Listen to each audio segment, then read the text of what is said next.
Good morning class 6. Today we are going to start our new topic. Topic same है और topic में जो left over चीज़ें हैं वो हमें पढ़ानी है. सारे टूल्स कंप्लीट नहीं हो पाए थे लास्ट क्लास में. लास्ट क्लास में हमने line tool, Oval tool, rectangle tool और पॉलीस्टार टूल पढ़ा था. तो आज हम पढ़ने जा रहे हैं कौन सा, पेंसिल टूल. पेंसिल टूल जो होता है जिसका यूज़ होता है लाइन को, is use to like a pencil. Pencil tool बिल्कुल पेंसिल की तरह ही दिखता है. ठीक है, फ्लैश में जो पेंसिल टूल यूज़ होता है वो बिल्कुल आपको पेंसिल की तरह ही दिखेगा. और पेंसिल टूल से आप क्या बना सकते हो, लाइंस बना सकते हो और शेप्स बना सकते हो. तो पहला अभी टूल कौन सा पढ़ रहे हैं, पेंसिल टूल, जिसका यूज़ होता है used to draw lines and shapes. Pencil tool का यूज होता है लाइंस और शेप्स बनाने के लिए. ठीक है, और स्टेप्स देखते हैं पेंसिल टूल के क्या क्या है. वो है सेलेक्ट द पेंसिल टूल. पहले आपको पेंसिल टूल सेलेक्ट करना है. फिर क्या करना है, select the stroke, colour, line weight and style in the property inspector. Property inspector window नीचे होती है. उसी प्रॉपर्टी इंस्पेक्टर में आपको लाइन, कैसी लाइन बनानी है, मोटी बनानी है, पतली बनानी है, उसका कलर क्या रखना है, तो ये सारी चीज़ें आप प्रॉपर्टी इंस्पेक्टर विंडो से सेलेक्ट कर सकते हो. अच्छा, लाइन में भी स्टाइल आती है, जिगजैग लाइन है, स्लैंटिंग लाइन है, हॉरिजॉन्टल लाइन है. तो ये लाइन का तरीका भी आप, स्टाइल भी वहाँ से सेलेक्ट कर सकते हो. थर्ड पॉइंट क्या है, select the drawing mode under option in the tool panel. फिर हमें ड्राइंग मोड ऑप्शन सेलेक्ट करना है.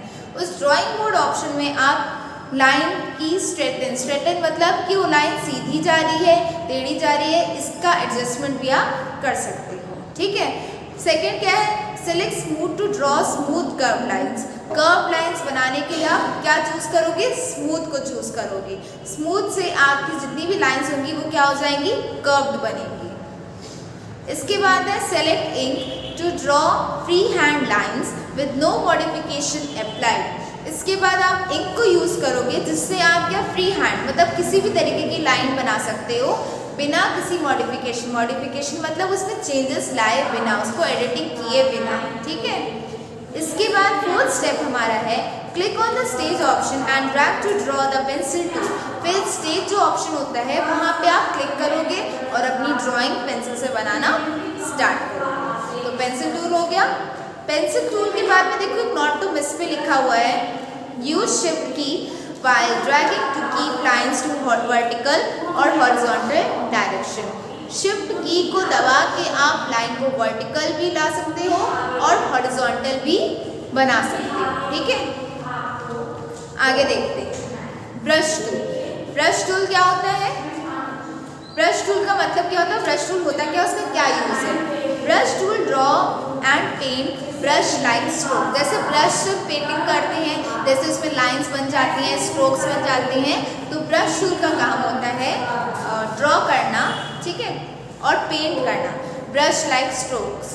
तो ब्रश टूल हमारा दूसरा टूल है ब्रश टूल, जिसका यूज होता है use to draw.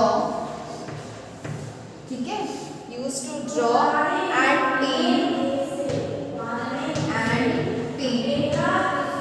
Brush like stroke. Brush like, brush की तरह जैसे उसमें ब्रश में रिजल्ट्स होते हैं वैसे ही स्ट्रोक्स बनाते हैं. ठीक है, आगे तो ब्रश टूल का काम ये था. ब्रश टूल की मदद से आप जो कैलीग्राफी इफेक्ट्स होते हैं, कैलीग्राफी इफेक्ट्स मतलब उसमें डिज़ाइंस ला सकते हो. किसकी मदद से, ब्रश टूल की मदद से. अब ब्रश टूल से काम करने के स्टेप्स क्या हैं. पहला, आपको ब्रश टूल को सेलेक्ट करना है.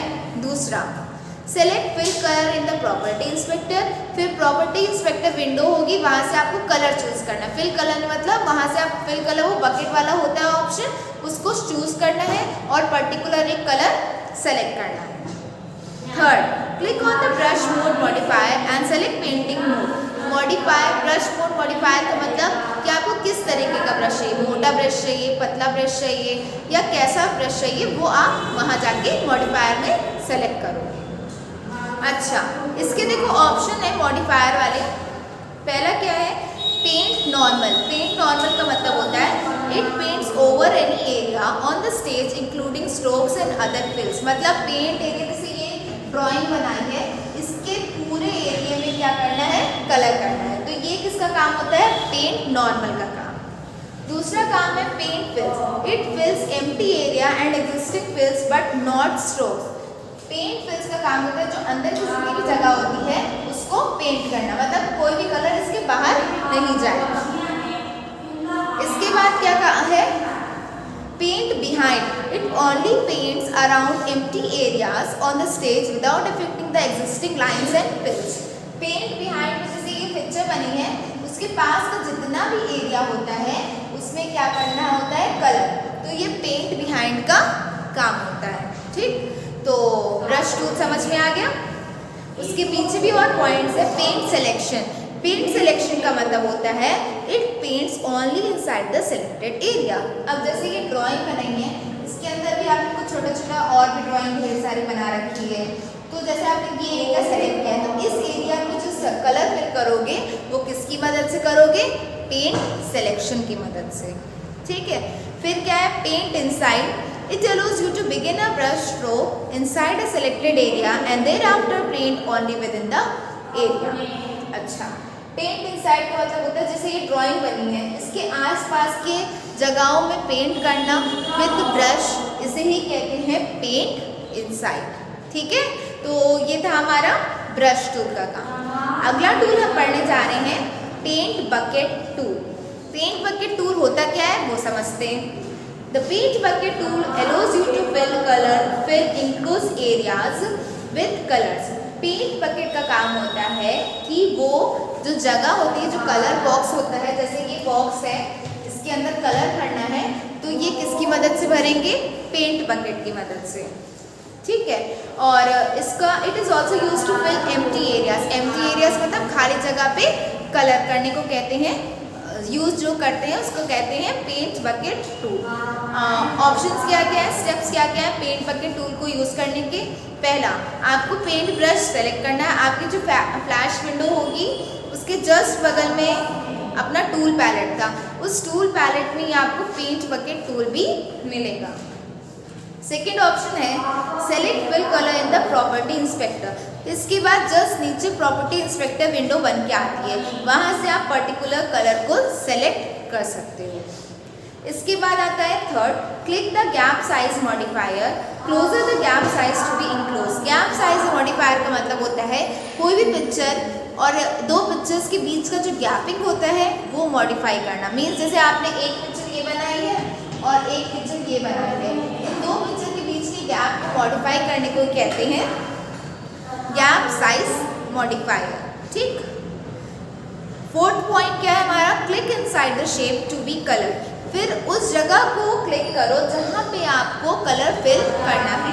जैसे आपको इस बॉक्स में कलर फिल करना है तो आप इस बॉक्स को क्लिक करोगे और कलर ऑटोमेटिकली फिल हो जाएगा। तो ये हमारा कौन सा टूल था, ये हमारा था paint bucket tool. Next tool हमारा है ink bottle tool. Ink bottle tool का क्या काम है, ink bottle tool is used to change the stroke colour within the style of lines and shape outlines. जो इंक बॉटल टूल होता है वो जो पर्टिकुलर शेप होता है उसकी जो आउटलाइंस होती है उसका स्टाइल चेंज करता है और उसकी कलरिंग को चेंज करता है। तो ये काम किसका होता है, ink bottle tool. Ink bottle tool का काम होता है जो लाइंस अवेलेबल होती हैं पर्टिकुलर, मतलब सेम फिगर बनी है, इस फिगर में जो लाइंस है ये इसका कलर, इसका साइज किसकी मदद से चेंज होता है, इंक बॉटल टूल की मदद से। अगला देखते हैं the various steps to use ink bottle tool को यूज करने के स्टेप क्या है। पहला, select the ink bottle tool. Ink bottle tool को आपको सेलेक्ट करना है। दूसरा, select the stroke colour, stroke style and thickness of in the property inspector. Property inspector window पे ही आपको पर्टिकुलर कलर आप सेलेक्ट कर सकते हो कि जो ड्राइंग बनाई है उसकी लाइन का आपका कलर क्या होगा, वो लाइन का स्टाइल क्या होगा कि वो वर्टिकल होगी, हॉरिजॉन्टल होगी या जिगजैग कैसी होगी, और थिकनेस में वो मोटी बनेगी या पतली बनेगी, ये आप कहाँ चूज़ करोगे, इंक बॉटल टूल। इसके बाद आता है third point, click on the line to apply the stroke modification. और उस लाइन को अब सेलेक्ट करना है जहाँ पे आपको मॉडिफिकेशन मतलब चेंजेस करने हैं। इसके बाद you will observe a change in the style of the line. जब आप इसका मॉडिफिकेशन कर लोगे तो जब आप इसको क्लिक करके हटोगे तो आपको आपकी ड्राइंग पे चेंजेस दिखाई देंगे। इसके बाद नेक्स्ट क्या है, इरेजर टूल। इरेजर टूल क्या होता है? इरेजर टूल से पहले हमने इम्पोर्टेंट टूल से पढ़ा था, वो समझ में आ गया। उसके बाद पढ़ते हैं इरेजर टूल। इरेजर टूल का काम होता है, this tool is use to remove strokes and fills. इस टूल का काम होता है जैसे कोई भी ड्राइंग, जैसे इरेजर का काम पर्टिकुलरली हम करते हैं, वैसे ही हमारा कंप्यूटर में इरेजर का काम होता है चीज़ों को इरेज करना। जैसे कोई भी ड्राइंग बनाइए, उसको जब रब कर दोगे तो किसका यूज़ करते हैं? इरेजर टूल का। ठीक है, eraser tool you can easily erase everything from the stage. अगर आपको कुछ भी डिलीट करना है तो आप किसका इस्तेमाल करोगे? इरेजर टूल का। आगे you can even erase individual stroke segments और फिल्ड एरियाज और इरेज बाय ड्रैगिंग। आप इरेजर से एक पर्टिकुलर एरिया, पर्टिकुलर लाइन और पर्टिकुलर जो कलरिंग है वो सब भी इरेज कर सकते हो। ठीक है, there are different eraser modes available in flash. Flash window पे आपको डिफरेंट अलग अलग तरीके के मोड्स मिलेंगे इरेजर के। तो वो मोड्स कौन से हैं? इरेज नॉर्मल, नॉर्मली इरेज करना। इरेज फिल मतलब नॉर्मल इरेज में जो लाइन्स होती हैं उसको इरेज करना। और इरेज फिल में जो आप इस बॉक्स के अंदर या ड्राइंग के अंदर कलर फिल कर रहा होता है उस कलर को इरेज करना। फिर है लाइन्स, इरेज लाइन्स, जो लाइन्स वगैरह होती है एक्स्ट्रा इधर उधर लाइन बन गई है उसको इरेज करना। तो हमारे ये जो टूल्स थे, ग्राफिक्स बनाने के जो टूल्स थे वो सारे टूल्स ओवर हो गए हैं। ठीक है, अब एक लास्ट टॉपिक इस चैप्टर का बचा है, वो है इम्पोर्टिंग एन इमेज। कैसे किसी भी चीज़ को इमेज फॉर्म करने पे, मतलब किसी ड्राइंग को इमेज कैसे बनाएंगे वो पढ़ते हैं। Importing an image, you can import image from different location to flash. Flash के अलग अलग जगहों से आप इमेजेस को इम्पोर्ट कर सकते हैं। इसके लिए स्टेप्स दिए गए हैं। फर्स्ट स्टेप क्या है? Click on file menu button. सबसे पहले आपको क्या बटन क्लिक करना है? File menu button. क्या क्लिक करना है? File menu button. दूसरा ऑप्शन है गो टू इम्पोर्ट। इम्पोर्ट में फिर जाना है, इम्पोर्ट में ही जाके आप किसी भी पिक्चर का इम्पोर्टेशन कर सकते हो। थर्ड पॉइंट है select import to stage option. फिर जैसे ही इम्पोर्ट कर लोगे, मतलब वहाँ सेलेक्ट करोगे और इम्पोर्टिंग करोगे कहाँ? अपने स्टेज में करोगे, तो उस इम्पोर्ट टू स्टेज ऑप्शन को आपको सेलेक्ट करना है। और सेकेंड लास्ट फोर्थ ऑप्शन है click on the file from where you want to import the image. फिर उस पर्टिकुलर जगह पे आपको क्लिक करना है जहाँ पे आपको अपनी इमेज को क्या करना है?